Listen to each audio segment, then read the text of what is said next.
c'est pas vraiment utile de vous présenter, mais je vais quand même vous présenter. Personnalité scientifique, chercheur reconnu dans le monde entier, directeur de l'Institut Cochin, président de l'Université Descartes. Vous avez fait aussi œuvre d'écrivain, et en plus de tout cela, vous êtes un essayiste reconnu qui écrivait dans une langue qui est quand même accessible, ce qui fait que quand on vous écoute, parce que vous êtes un conteur extraordinaire, quand on vous écoute et quand on vous lit, on est un peu plus intelligent, on se sent plus intelligent parce qu'on comprend presque tout ce que vous dites. Pas toujours tout, mais presque tout. Merci. Si.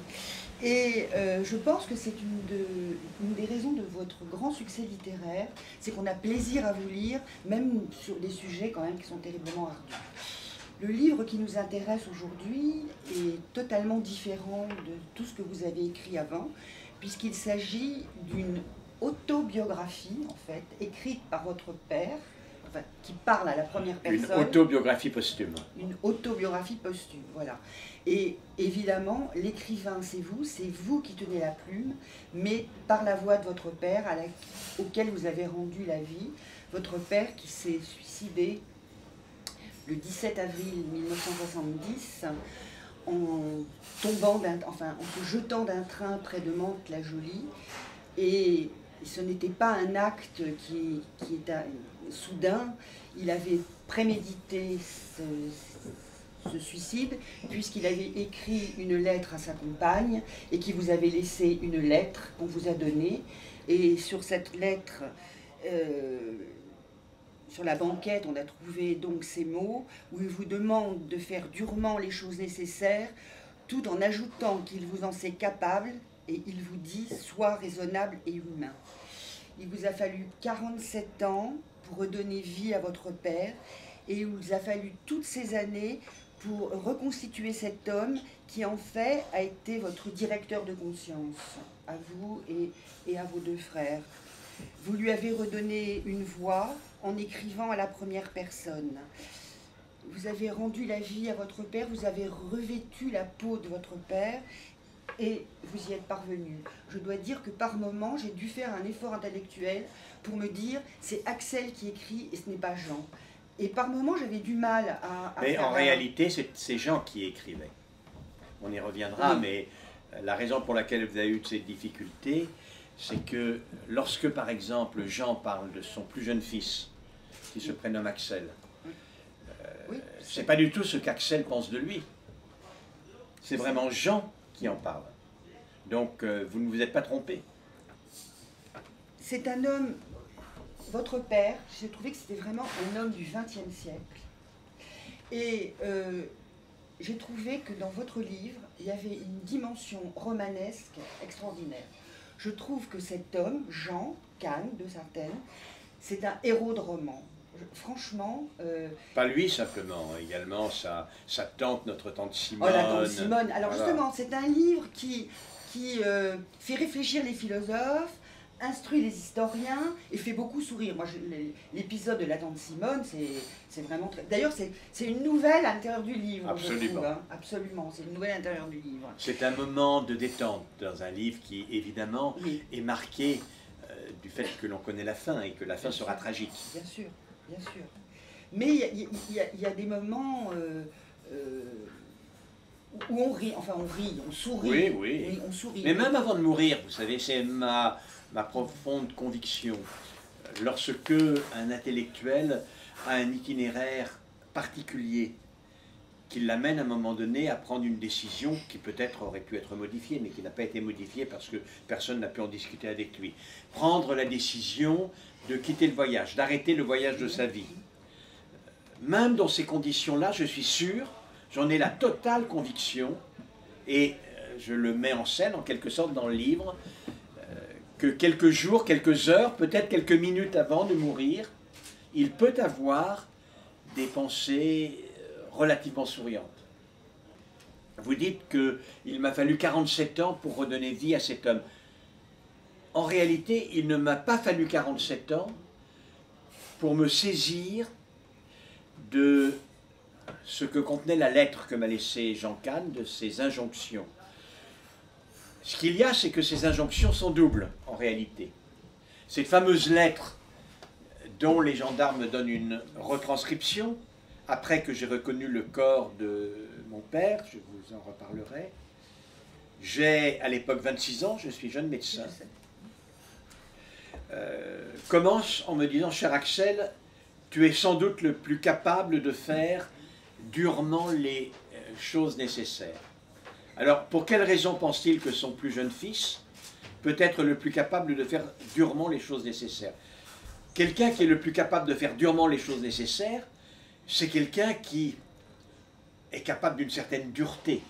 En tout cas, qui ne va pas s'arrêter par l'expression d'une sensibilité, sinon d'une sensiblerie excessive, bien entendu. Et donc, cela indique que mon père me considère, parce que je suis médecin, parce que j'ai été confronté à la mort, parce que je reviens d'Afrique où j'ai évidemment connu des choses et vu des spectacles tout à fait difficiles, considère que, voilà, s'il y a des choses difficiles à faire, moi je suis certainement capable. Mais l'injonction finale de cette lettre est « sois raisonnable et humain ». Et alors, le début de la lettre prend une autre signification. Mon fils, tu es sans doute capable de faire durement les choses nécessaires parce que voilà, tu es énergique, pour ne pas dire que parfois tu es capable d'une certaine brutalité, peut-être même d'une certaine sécheresse de cœur. Mais ça te permet de faire durement les choses nécessaires. Mais quand même, je vais mourir là dans 1 ou 2 minutes. Et il faut que je te dise, puisque je vais mourir, quand même, sois raisonnable et humain. Et l'association du début de l'entrée en matière de cette lettre et de l'injonction finale « sois raisonnable et humain » donne une image de moi qui était celle qu'avait peut-être papa, qu'avait sûrement même papa, au moment de se tuer, qui est simplement insupportable pour un jeune homme de 26 ans. Oui, bien sûr. Totalement insupportable. Et je n'ai pas pu le supporter, et par ailleurs, je me suis trouvé face à une difficulté majeure. J'avais vu mon père quelque temps auparavant, pas longtemps je crois, 1 ou 2 semaines peut-être, pas plus. J'avais eu des conversations habituelles avec lui, j'avais vu cet homme qui est toujours extrêmement ouvert, qui nous voit venir, qui nous écoute, qui nous oriente dans notre réflexion par des petites touches extrêmement discrètes. Je l'avais vu souriant comme d'habitude. Et puis là, les gendarmes me demandent de reconnaître un corps trouvé sur les voies. Et ce corps est un débris d'homme. C'est le crâne qui a porté le premier, j'imagine, pour que le corps soit dans cet état, sur le rail. Et il a explosé.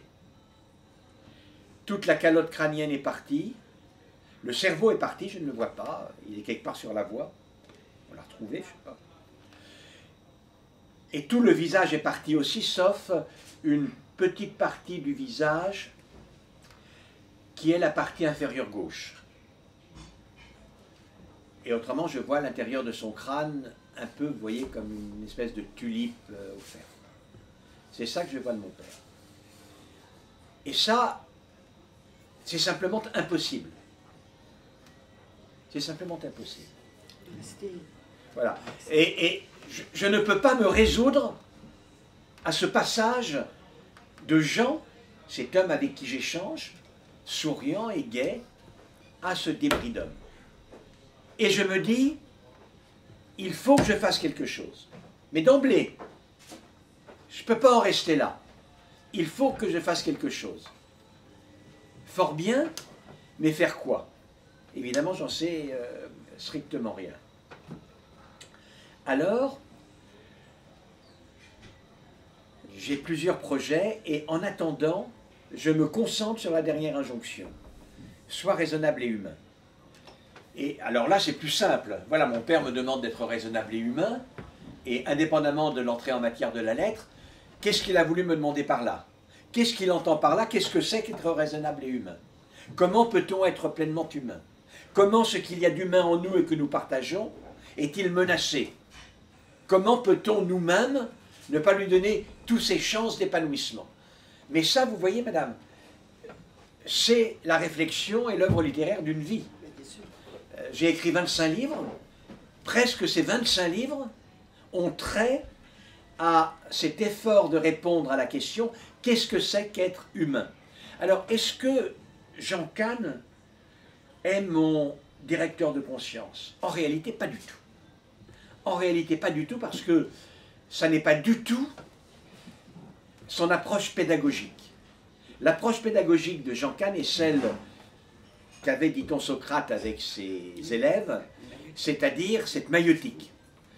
Mes enfants, comme mes autres élèves, sont des sources vives, dont peut-être le jaillissement est encombré par des éboulis, par des débris, ceux de la vie, ceux de leur passion, ceux des événements auxquels ils ont été confrontés. Moi, je n'ai pas à remplacer ce jaillissement qui ne demande qu'à apparaître. Il faut que je lui libère la voie, simplement. Et cet homme, dont le livre indique qu'il était spiritualiste, tenté par l'ésotérisme, il a permis à ses trois fils, Jean-François le dit dans la postface, il a permis à ses trois fils d'être des agnostiques totaux, qui ne croient strictement en rien. Mais si on est cela, c'est que notre père n'a pas été notre directeur de conscience et qui nous a permis de l'être. En revanche, à partir du moment où, quand j'ai 26 ans, il m'enjoint d'être raisonnable et humain et que je me demande, mais qu'est-ce qu'il a bien pu vouloir me dire par là? Eh bien, toute ma vie en est modifiée. À partir de ce moment-là, ma vie en est très profondément modifiée. Elle est très profondément modifiée parce que j'ai un espèce de fil d'Ariane, mais ce n'est pas moi qui, pour me retrouver dans mon chemin de retour après avoir tué le Minotaure, va le suivre. Ce fil d'Ariane, en quelque sorte, mais je ne sais pas du tout par où il est passé.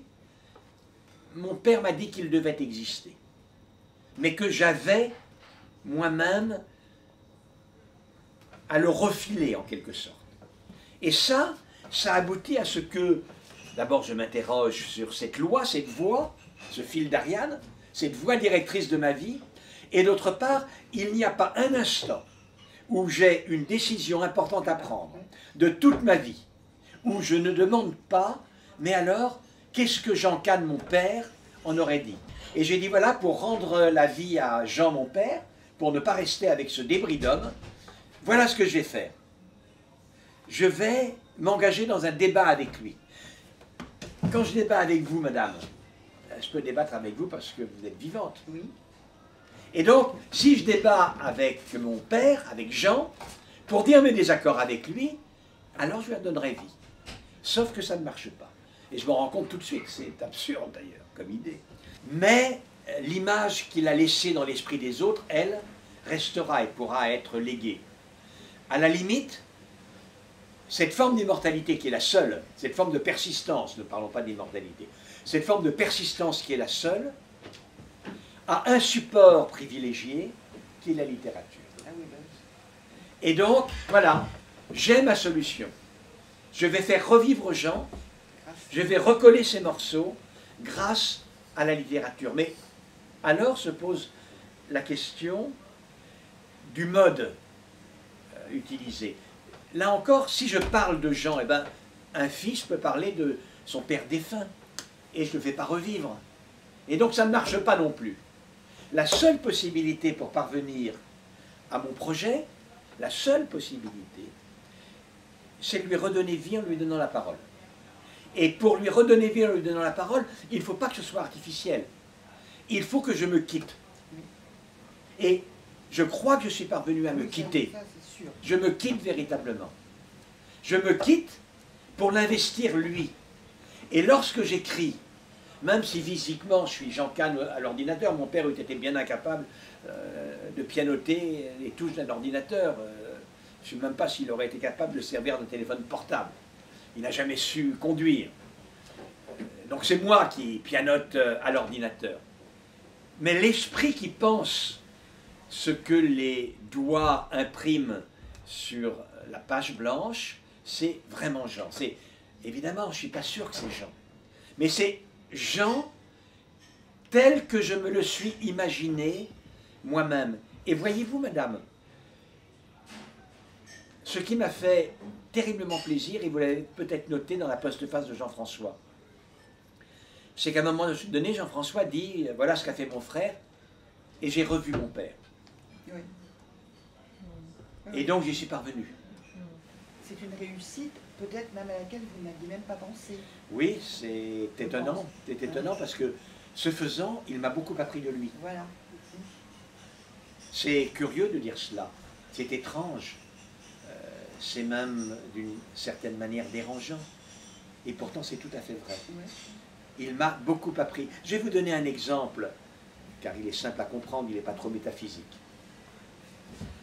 Quand on m'a baptisé, j'ai été baptisé, papa aussi d'ailleurs, quand on m'a baptisé dans mon village natal, le Petit Pressigny, le curé n'a rien voulu entendre de me baptiser Axel. Il a dit ça, c'est pas un prénom chrétien.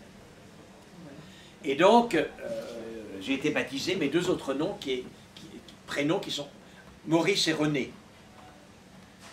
Et je me demandais bien pourquoi je m'appelais Axel Maurice René. Et jusqu'à ce que j'écrive ce livre, et que je remette tout cela en forme, j'étais persuadé que c'était à cause de Maurice Thorez, figurez-vous. Papa était communiste à l'époque, je suis né en 1944, il était encore communiste, il a été vidé du parti en 1947 avec pertes et fracas et dans des conditions un peu drôlatiques, et donc après tout, communiste fidèle, il aurait pu choisir le prénom de Maurice, le grand leader du parti communiste. Quant à René, ma maman m'avait dit, eh ben, c'était un copain de ton père. En réalité, déjà, et ça je ne le savais pas, je porte beaucoup de mon père, avec ces deux prénoms, Maurice d'abord. Jean Kahn, Oui, c'est une grande blessure. voilà, c'est une blessure considérable. Jean Kahn avait un oncle magnifique. On retrouve sa photo dans laquelle on accède sur le lien. Un homme vraiment magnifique, qui a une dizaine d'années de plus que lui. Facile, il a même 10-15 ans de plus que lui. Et cet homme, il est joyeux, il est grand, il est superbe, il jette son petit-neveu Jean en l'air, il lui raconte des histoires. Jean entend bien qu'il a une réputation de coureur invétéré, mais bon, il est la virilité qu'il aimerait être sienne quand il grandira. Et puis un jour, on lui dit que Maurice est parti et qu'il lui est arrivé un accident, voilà. Et des années après, par hasard, Jean apprend que Maurice était son frère aîné, en réalité. Ce frère que sa mère a eu quand elle avait 17 ans, elle était enceinte à 17 ans, engrossée par son patron, un tailleur, elle était cousette. Il en est totalement bouleversé, c'est une blessure qui l'accompagne jusqu'à sa mort, et il le voue à sa mère une haine considérable. Quant à René, c'est autre chose. René, c'est René Daumal. Les gens qui connaissent la littérature et le surréalisme se rappellent certainement ce visage, cette plume, cette personnalité lunaire, extraordinaire de René Daumal, qui commence un peu dans le post-dadaïsme, à la marge du surréalisme, et puis qui s'engage dans les études hindouistes. Il va suivre un gourou que suivra également mon père, qui s'appelle Gurdjieff. Vous n'aimez pas. Hein. Voilà. J'essaie de ne pas le faire voir, mais enfin... Ça transparaît. Hein. Voilà. Et c'est lui qui fait connaître en réalité Gurdjieff à mon père. Il a 8 ans de plus que mon père et c'est le maître de Jean. Il l'aime d'un amour très profond.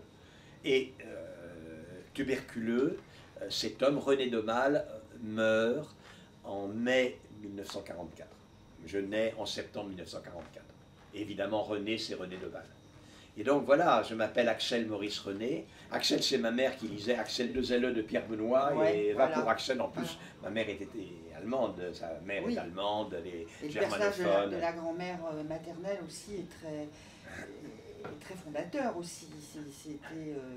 Alors, pour ma mère, oui. pour nous, non. Non, mais on pour en est votre très maman, loin. c'est Oui, quand pour même, ma mère, c'est tout à fait tragique. Ma mère a une mère allemande, Oui. et pendant la guerre, une mère allemande est nazie, mais engagée dans... C'est même pas de la si, elle est de nationalité française, par un premier mariage, donc dans la collaboration, dans l'espionnage au profit de l'armée allemande. Elle est d'un antisémitisme forcené, elle n'assiste pas au mariage de sa fille, elle voit une seule fois son premier fils, Jean-François, et jamais les autres, parce qu'il s'appelle Kahn. Oui, oui, bien sûr. Et que Kahn, c'est tout de même un nom juif, même si ma grand-mère est non juive, que ma mère est non juive. Voilà, Kahn, c'est un nom juif. Ouais. Il y a un épisode qui est extrêmement important, extrêmement émouvant, qui montre l'absurdité de la situation, et qui met en jeu non pas Jean Kahn, mais son père André. André Kahn a fait toute la guerre de 14-18 comme un patriote, un poilu patriote, extrêmement ardent. Tout d'abord dans les tranchées, au front, et puis brancardier, presque aussi dangereux. Et ensuite, il arrive à ne pas mourir, à ne pas être blessé, parce que, comme il est avocat de métier, il est un peu à l'arrière, dans les conseils de guerre, et puis il dirige par ailleurs une infirmerie en deuxième ligne. Et donc, il fait toute la guerre, et vivant. Et il écrit à sa maîtresse, cette fameuse Blanche, qui a eu un premier enfant, Maurice, pratiquement tous les jours. Patriote, dans les lettres qu'il envoie à cette femme, il dit des choses bizarres. À un moment donné, lui qui s'appelle Kahn, qui est juif, lui est juif, il parle d'un Dreyfus qui est soupçonné d'avoir fricoté avec les Allemands. Et il écrit à sa maîtresse, cet homme justifie toute la mauvaise opinion qu'on a des gens de sa race. Absolument. Donc, il est un patriote comme les autres, et puis il connaît Verdun, il est à Verdun, et il voue un amour et une fidélité définitive au vainqueur de Verdun, qui est le général Philippe Pétain. Ensuite, le maréchal Pétain. Lorsque les Allemands arrivent à Paris, les Juifs s'en vont, parce qu'on sait ce qu'il en est des Juifs en Allemagne. Lui a dit non, parce que mon maréchal, mon général, mon maréchal me protégera. Moi, je suis un ancien combattant, comme les autres. Il est totalement non religieux, non pratiquant, mais le décret de mai 1942 arrive, et à partir du 8 juin, tous les Juifs, même mariés à une chrétienne, doivent porter l'étoile jaune. On la lui coud, et il sort pour la première fois de chez lui le lundi 9 juin. Il est désespéré. Tout le monde qu'il a bâti, auquel il est attaché, qui sont ses références, s'écroule. Alors il va chez sa bru, ma mère. Il est comme un automate. Elle le fait entrer. Il s'écroule dans le fauteuil, blafard, incapable de parler. Et puis, son petit-fils, Jean-François, le journaliste, qui a 4 ans à l'époque, arrive, il le déride un peu et il finit par parler. Miette, ma mère s'appelle Camille, c'est Miette. Miette, regardez. Regardez ce qu'il a fait. Lui, il les a laissés nous marquer comme au Far West le bétail, au fer rouge, nous stigmatiser. Et pourtant, Miette, mon sang n'est-il pas aussi rouge que le sang de tous les autres? Mon héroïsme n'a-t-il pas été aussi remarquable que l'héroïsme de tous les autres? Et lui, il a laissé faire. Et il pleure, il s'effondre. Et c'est un moment totalement tragique pour cet homme. Et au même moment, ma mère essaye de le réconforter comme elle le peut, et au même moment, sa propre mère à elle fait de l'espionnage au profit des nazis. Une famille française en quelque sorte. À la lecture de ce livre, moi j'ai ressenti, parce que votre père c'est quand même un personnage extrêmement complexe, mais j'ai ressenti que la chose qui comptait le plus pour lui, c'était sa mission d'enseignant. Il avait une façon d'enseigner toujours empreinte de bienveillance. Et il disait, il me convient de contribuer à allumer la flamme en eux dans le respect exigeant de la vérité et de la loyauté. Je suis le phare, je suis l'engrais, la semence est la leur, à moi de leur donner les moyens de la faire germer. En fait, il leur donnait des aptitudes à avoir des aptitudes. Et ça, je trouve... Ça, c'est la méiotique socratique à laquelle j'ai fait allusion tout à l'heure. Voilà, mais je pense que c'était certainement ce qui comptait le plus pour lui. Enfin, c'était un des... Je ne trouve pas le mot. C'était toujours un... Pour lui, c'était un très très grand bonheur quand il recevait des nouvelles de ses élèves. Il était, quand il recevait des signes de reconnaissance prodigués par de nombreux anciens élèves, il était toujours très très très heureux. Et c'est quand même des passages très importants du livre quand on parle de sa mission de professeur. C'est un sacerdoce, mais un sacerdoce heureux. Et je pense que c'était extrêmement... et malheureusement, après mai 68, il a l'impression qu'il n'y a plus aucune place pour lui dans ce monde, même en tant qu'enseignant. Et je pense que c'est ça qui l'a énormément... qui lui a fait le plus de mal. Et est-ce que... il y a une question que je voudrais vous poser. On sait, vous avez compris qu'à ce moment-là, donc il trouvait qu'il n'avait plus de place, sa place dans le monde, après mai 68, mais en plus il avait des soucis d'argent. Est-ce que vous pensez que s'il n'avait pas eu de soucis d'argent, est-ce que c'était fondateur dans sa... Je pense que ça a été quand même je ne dis pas la goutte d'eau qui a fait déborder le vase, mais ces soucis d'argent ont été quand même... Ça a été terrible pour lui. Alors, tout d'abord, pour ce qui est de la place de la pédagogie dans sa vie, oui, elle est extrêmement importante. Ah oui, il y a consacré sa vie. Il y a trois éléments, trois engagements fondamentaux chez Jean Cave. L'un d'entre eux, c'est la révolte contre l'injustice, c'est ce qui l'amène, jeune bourgeois, d'une famille où il y a 5 domestiques, à côté du parc Monceau, les endroits les plus chics de Paris, à s'inscrire à 15 ans à la section française de l'Internationale communiste. Et malgré tout, il évoluera, malgré tout, peu avant sa mort, il dit combien, lorsqu'il est face à des révoltés contre l'injustice, c'est toujours de leur côté qu'il se trouvera. Donc ça, c'est un élément fondamental qui ne le quitte pas. Le deuxième, qui explique son ésotérisme, mais aussi son gaullisme, ça semble singulier, De Gaulle n'était pas un gourou, naturellement, mais chez mon père, il y a un peu de l'un et de l'autre, c'est sa certitude qu'il doit exister quelque part dans le monde une loi éclairant le chemin qu'il faut emprunter. Et entre sa post-adolescence et sa mort, il ne cessera de quérir cette loi. Dans la nature, elle doit résister.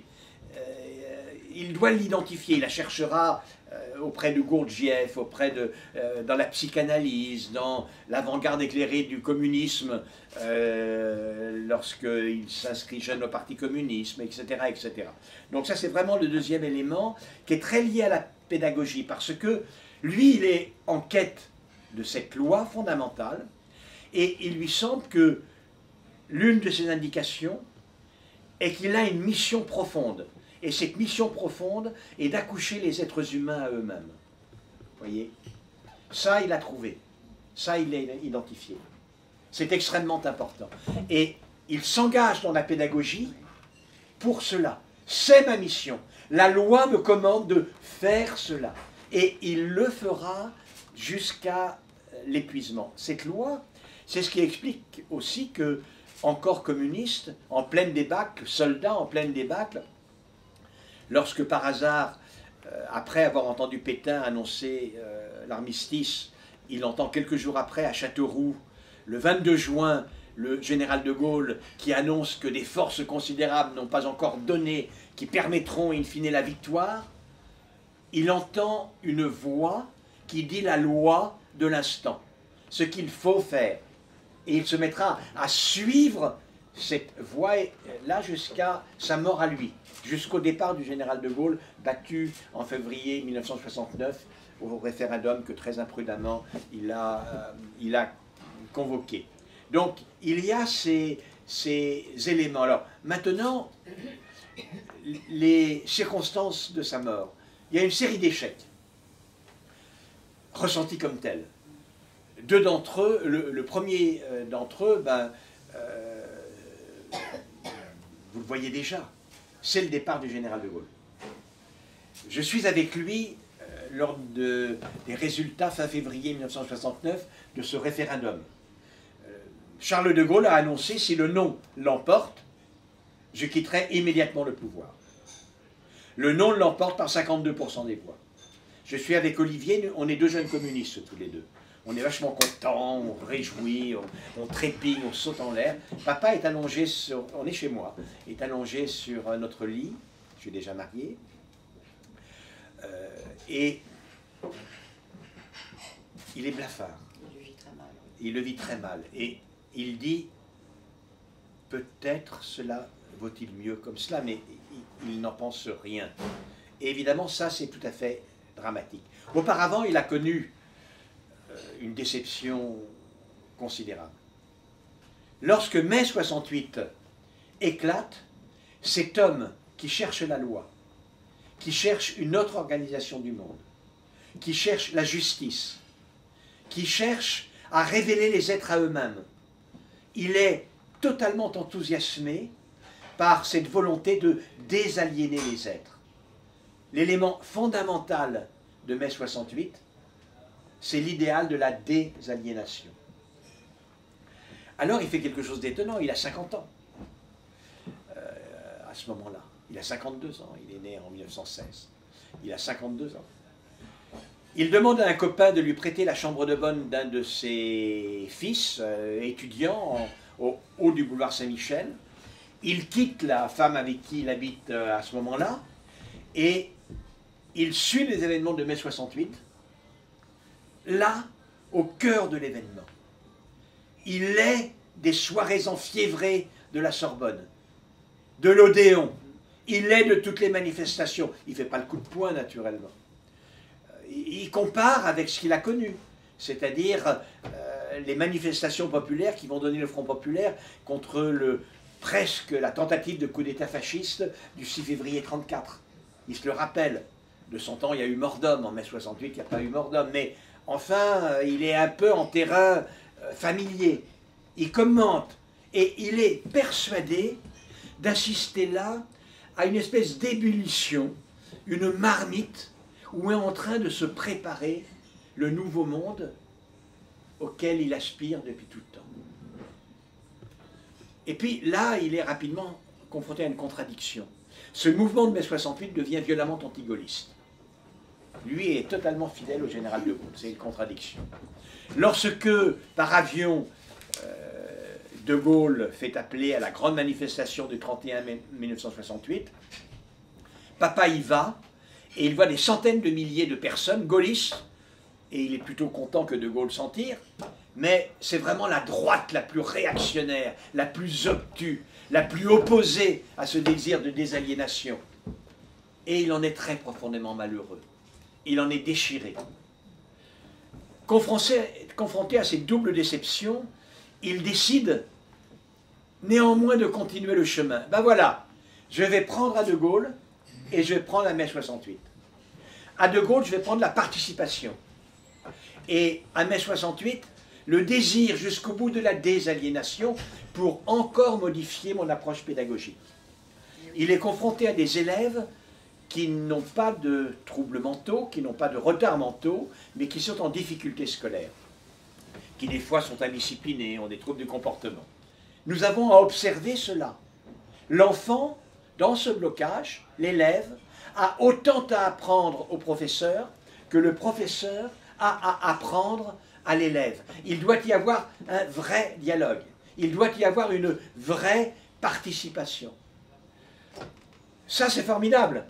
Sauf que ces professeurs, il en est le directeur dans une école qu'il n'a pas créée, mais dont il a totalement pris en main la réforme pédagogique, n'entendent pas du tout de cette oreille, parce que arriver à faire cours en faisant abstraction de la discipline, c'est travailler beaucoup plus. c'est beaucoup plus compliqué.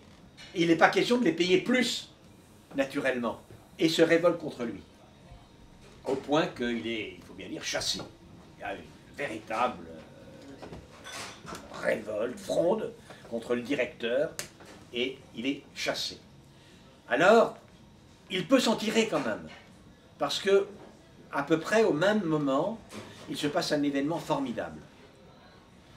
Mon père est très marqué par le surréalisme, il est très marqué par le dadaïsme, il est très marqué par la psychanalyse, qui ne sont pas véritablement des approches féministes. Un terme anachronique de toute façon à cette époque. Et pour tout dire, il est d'un machisme aristotélicien extrêmement condamnable à l'aune de nos critères d'aujourd'hui.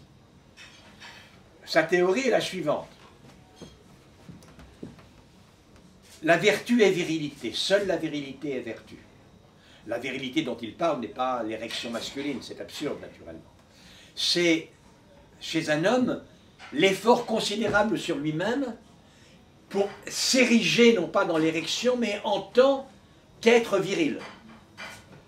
Et à travers cette virilité, le don de la virilité, et aussi le contact charnel avec une femme, la vertu virile peut révéler la femme à elle-même et peut amener la femme à la vertu, qui passe par conséquent par la vertu suprême qu'est la virilité. C'est totalement scandaleux, évidemment. Et aujourd'hui, si un homme avançait quelque chose comme cela, il serait immédiatement crucifié en place publique.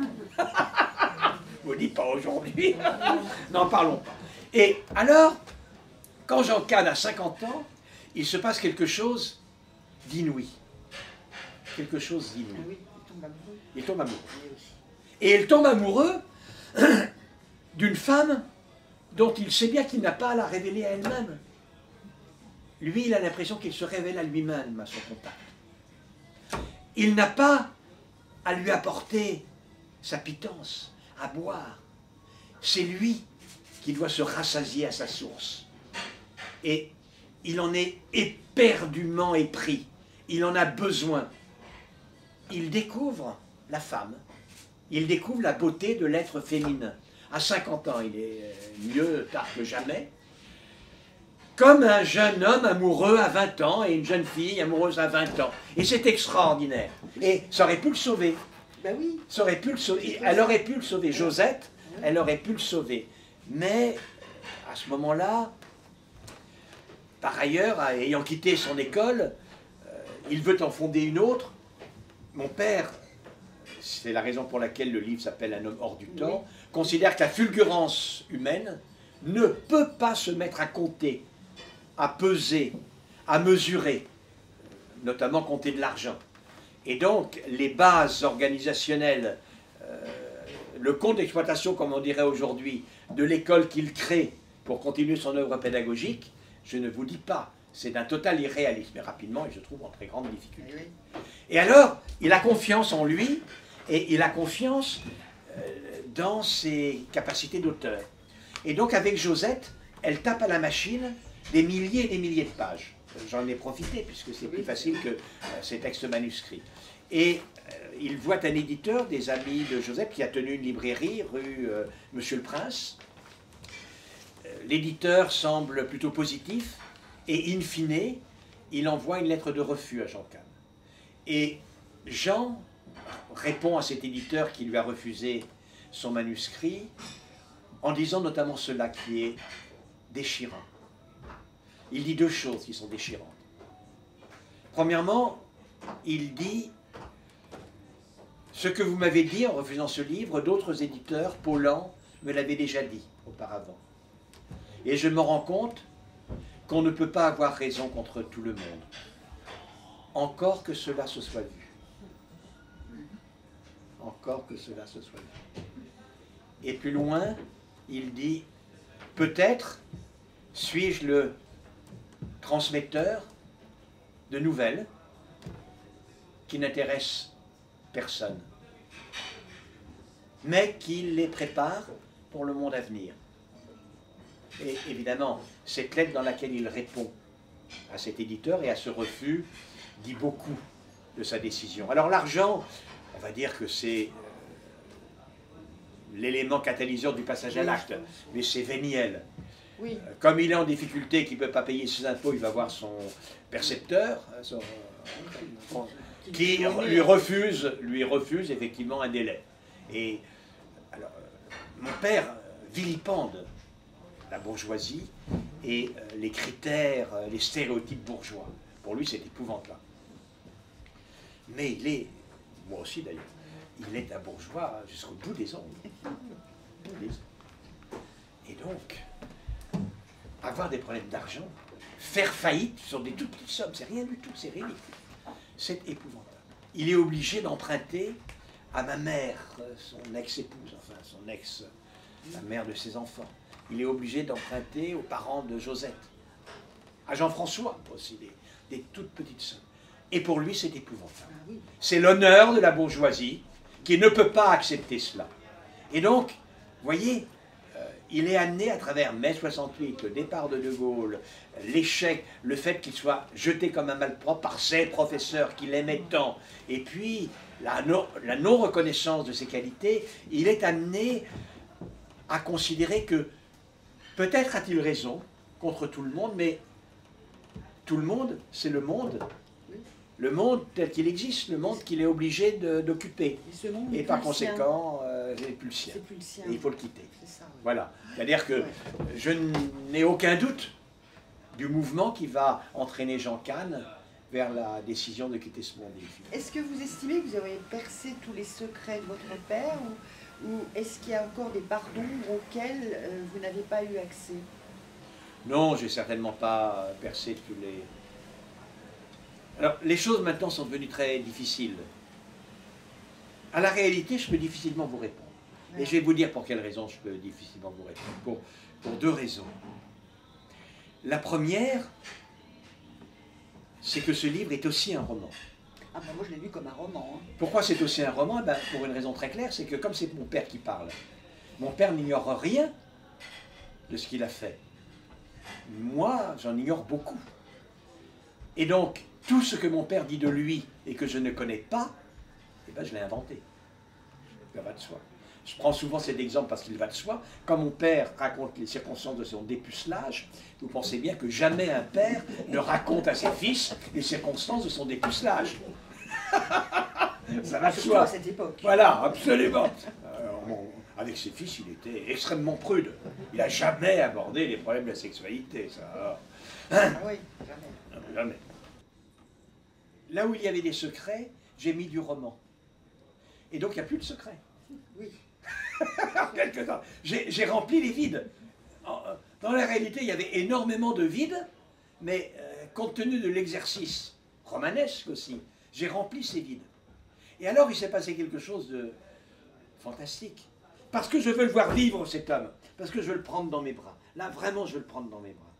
Et je l'ai pris dans mes bras. Vous ne vous rendez pas compte, madame. Je l'ai pris dans mes bras. Si, je m'en rends compte. Eh bien, il est entier. Oui, oui. Il est entier, y compris avec le roman que je lui ai rajouté, avec lequel j'ai, en quelque sorte, guéri, soigné ses blessures. J'ai comblé réellement ses plaies. Et donc, je ne peux plus avoir de questions. En réalité, c'est un premier problème. Le deuxième problème, c'est que depuis que j'ai écrit ce livre, je n'ai pas réintégré la personnalité d'Axel totalement. Je ne suis plus dans la personnalité de Jean, mais je ne suis pas totalement dans celle d'Axel. Et je suis vraiment dans un entre-deux. Et je crois que jusqu'à ma mort, là, pour le coup. J'ai d'ailleurs un autre projet littéraire, le dernier peut-être de ma vie, sans doute même, qui est une suite logique. Comme je suis totalement absent du livre, Oui, ben voilà, j'ai trouvé. voilà, l'autre projet, je vais cette fois-ci raconter la suite de l'histoire, mais de mon point de vue. Ah, très bien. Voilà. Et le titre du livre sera Chemin de terre, chemin de vie. Toute ma vie, j'ai marché. Marcher, pour moi, est quelque chose d'absolument considérable. Et énormément de ce que j'ai fait, de ce que je suis devenu, de ce à quoi j'ai pensé, des solutions que j'ai trouvées, ont commencé par des réflexions chemin faisant. Et donc, je vais essayer de retracer cet itinéraire en partant toujours de chemin faisant. et en quittant parfois le chemin de terre pour aborder la dimension du chemin de vie. Là, je crois qu'on va s'arrêter là, monsieur Axel Kahn. Je vous en prie. Et... Je vous embrasse. Merci beaucoup.